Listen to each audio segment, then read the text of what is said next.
Hi again, welcome back to Tutorials by David, and in this video let me show you how to stop Samsung Health from running in your background application.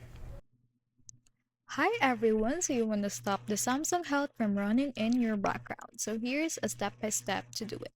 You want to open your settings on your phone. You want to go to your apps and notification depending on your device. Scroll down and select Samsung Health. Tap Battery and then choose Restricted or Optimized Battery Storage or Usage to prevent it from running in the background. Next, you want to go back, also tap in Permissions and then select Permissions if app is unused. This is optional. If you don't want background syncing, open Samsung Health, go to More or the dot setting, go to Settings, go to Data Permission and turn off background data or sync options. You can also disable notification under your app info to reduce background activity.